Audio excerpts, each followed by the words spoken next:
আমি একজন দায়ী হতে চাই, দায়ী হওয়ার জন্য আমি আগে নিজেকে পরিশুদ্ধ করব নাকি দাওয়াত দিয়ে দিয়ে দিয়ে পরিশুদ্ধ হওয়ার চেষ্টা করব? কারণ আল্লাহ তাআলা কোরআনে বলেছেন আন তাকুলু মা লা তাফআলুন, মানে কাবুরা মাকতান ইনদাল্লাহি আন তাকুলু মা লা তা'লামুন।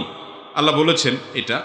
আমার নিজের ভিতরে অনেক ভুল রয়েছে। দেখুন, আমাদের অনেক ভাইরা এই বিষয়টা নিয়ে বাড়াবাড়ি করেন, বলেন যে অন্যকে ইসলামের কথা বলতে হবে, আগে নিজে ভালো হইতে হবে। সমাজে কোনো মানুষ যদি মানুষকে ভালো কাজের কথা বলে, নামাজের দিকে আসতে বলে, দাওয়াতের হুজুর হয়ে গেছে, তুমি নিজে আগে ভালো হও।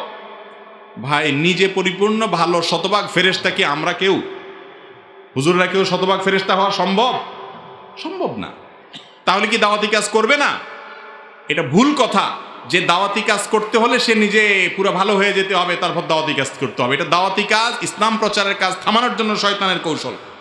আপনি যতটুকু ভালো কাজ জানেন, যেটা জানছেন সেটা অন্যের কাছে জানাই দিবেন। নবীজি বলেছেন বাল্লিগু আন্নি ওয়ালাউ আয়া, আমার কাছ থেকে একটা কথা জানলেও অন্যের কাছে পৌঁছায় দাও। তিনি বলেন নাই যে আমার কাছ থেকে কোনো কথা পৌঁছাইতে হলে আগে নিজে আমল করা ছাড়া তুমি পৌঁছাতে পারবে না, এমন কোনো কথা নেই। হ্যাঁ, এটা ঠিক যে একজন দায়ী দাওয়াতের কাজ মুখে যেটা বলবেন সেটা নিজে আগে আমল করলে তার বলাটাতে প্রভাব বেশি পড়বে। নিজের কথা অনুযায়ী নিজে আমল না করলে তার কথায় প্রভাব পড়বে না, সেটা ঠিক আছে। কিন্তু তাই বলে বলা যাবে না, দাওয়াতের কাজ করা যাবে না, এমন কোনো কথা নেই। নিজেকেও সংশোধন করতে থাকবেন, অন্যকেও বলতে থাকবেন। অনেক সময় দেয়ালে, অনেক সময় না, সব সময় ফুটবল দেয়ালে মারলে কি হয়, নিজের দিকে আসে, ঠিক না? আরেকজনকে বলতে বলতে নিজের বিবেক জাগ্রত হয়, কিরে আমি এই আমলটা নিজে না করলে কেমন হয়। এই জন্য দাওয়াতি কাজের জন্য এটা বাধা না। যে আয়াত আপনি প্রমাণ দিয়েছেন, এই আয়াত দিয়ে অনেকে প্রমাণ দেয়, কাবুরা মাকতান ইনদাল্লাহি আন তাকুলু মা লা তাফআলুন।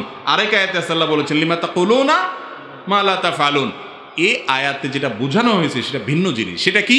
সেটা হলো একটা কথা বললো, ওয়াদা করলো, কিন্তু সেটা পূরণ করলো না। এই কথা আল্লাহ তাআলা বলেছেন এটা অনেক বড় অপরাধ আল্লাহর কাছে, যে তুমি এমন কথা বলো যেটা তুমি নিজেই জানো সেটা তুমি বাস্তবায়ন করবা না। অর্থাৎ মানুষের সঙ্গে ওয়াদা করো কিন্তু তুমি সেটা পূরণ করবা না, সেটা করতে আল্লাহ তাআলা নিষেধ করেছেন। দাওয়াতি কাজের কথা এখানে বলা হয়